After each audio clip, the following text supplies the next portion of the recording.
अब देखते हैं कि गवर्नर की डिस्क्रिशनरी पावर्स क्या होती हैं। ये डिस्क्रिशनरी पावर्स क्या है? The governor has some powers which he और she can use on his or her own in special situation. जब भी सिचुएशन ऐसी क्रिटिकल आ जाती है, कोई प्रॉब्लम होती है, तो उस वक्त गवर्नर अपनी पावर का इस्तेमाल कर सकता है। जैसे कि उसके बाद ही और she need not act on the advice of council of ministers. यहाँ पर उसको काउंसिल ऑफ मिनिस्टर्स की एडवाइस की ज़रूरत नहीं है इस पावर को यूज़ करने के लिए। और ये जो स्पेशल पावर है, ये डिस्क्रिशनरी पावर कहलाती है। अब क्या होती है ये? जिस वक्त कोई भी सिंगल पार्टी को असेंबली में मेजॉरिटी नहीं मिली है, तो उस वक्त गवर्नर चीफ मिनिस्टर को अपॉइंट करने के लिए अपनी पावर का इस्तेमाल करता है। उसके बाद गवर्नर अपनी इस पावर को यूज़ करते हुए कभी भी किसी बिल को रोक सकते हैं प्रेसिडेंट के साथ कंसिडर करने के लिए। उसके बाद गवर्नर चाहे तो स्टेट गवर्नमेंट के बारे में रिपोर्ट भी कर सकता है कि स्टेट गवर्नमेंट अगर कॉन्स्टिट्यूशन के अकॉर्डिंग वर्क नहीं कर रही है, तो वो प्रेसिडेंट को इसकी रिपोर्ट कर सकते हैं। उसके बाद इस रिपोर्ट के बेस पर प्रेसिडेंट जो है स्टेट में इमरजेंसी लागू कर सकते हैं। इसको हम कहते हैं इम्पोजिशन ऑफ प्रेसिडेंट्स रूल। और इस टाइम पर चीफ मिनिस्टर ना काम करके गवर्नर के हाथ में सारी पावर चली जाती है स्टेट गवर्नमेंट की। आगे बढ़ते हैं यूनियन टेरिटरीज़। इस वक्त इंडिया में 28 स्टेट्स हैं और 9 यूनियन टेरिटरीज़ हैं। जो यूनियन टेरिटरीज़ होती हैं वो प्रेसिडेंट के द्वारा एडमिनिस्टर की जाती है through an administrator appointed by him or her or by a lieutenant governor or a chief commissioner. When bills are pass by the legislative assemblies here.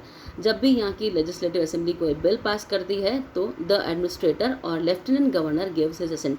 तो यहाँ पर उसको फाइनल सेंक्शनिंग की या सिग्नेचर का राइट होता है एडमिनिस्ट्रेटर के पास में या लेफ्टिनेंट गवर्नर जो होते हैं उनके पास में। अब काउंसिल ऑफ मिनिस्टर्स देखते हैं हम यूनियन टेरिटरी के। The administration in the state is actually carried on by the council of ministers headed by the chief minister. As mentioned, the chief minister is appointed by the governor, while other ministers are appointed by governor on the advice of chief minister.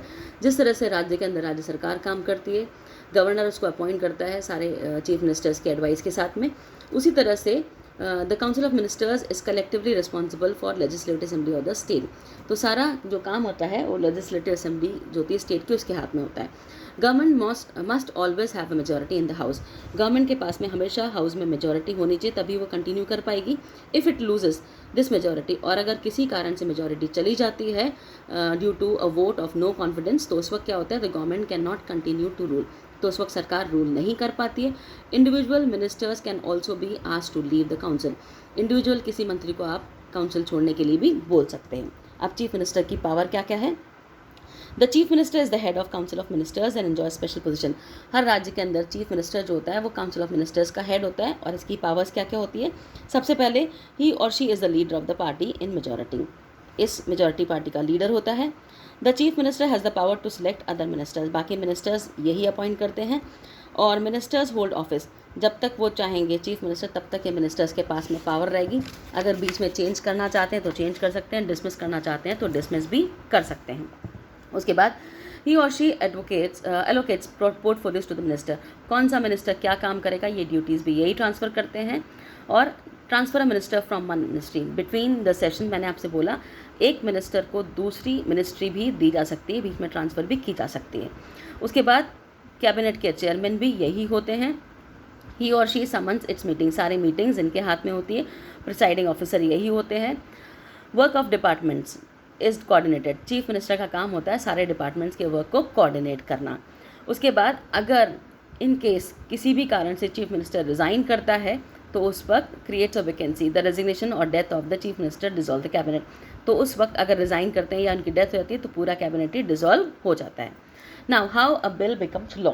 कोई भी bill law में कैसे convert होता है? सबसे पहले हम देखते हैं one of the most important function of the state legislature to make laws. Legislature का काम होता है लॉज बनाना अलग अलग सब्जेक्ट्स के ऊपर। उसके बाद the proposal to make a law is called a bill.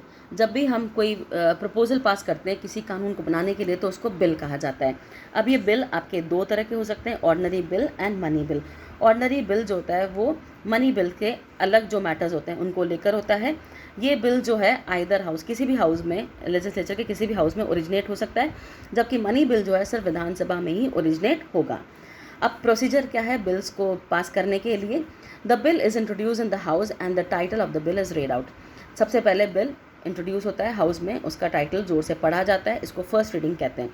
Second reading में क्या होता है, इसकी जो मोस्ट इंपॉर्टेंट स्टेज है ये बिल पास करने के लिए, इसके अंदर the house can refer it to selected committee, एक सिलेक्टेड कमिटी तक ये बिल पास किया जाता है। उसके बाद इसमें डिटेल डिस्कशंस होते हैं।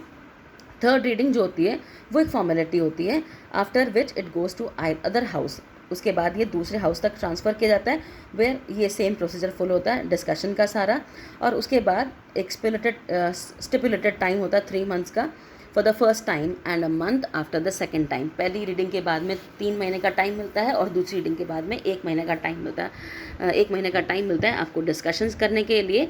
उसके बाद the bill is consider to be pass, और अगर फिर भी कुछ निष्कर्ष नहीं निकलता है तो बिल पास मान लिया जाता है। उसके बाद गवर्नर के पास भेजा जाता है एसएन के लिए, यानी गवर्नर अब इस पर अपना अप्रूवल देंगे। मनी बिल के केस में क्या होता है, इसमें सिर्फ रिकमेंडेशंस दी जा सकती हैं।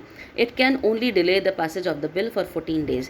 यहाँ पर जो दूसरा हाउस है वो सिर्फ जो है वो उसको सिर्फ डिले कर सकता है 14 डेज़ के लिए, यानी अपनी राय दे सकता है, बाकी कुछ नहीं कर सकते।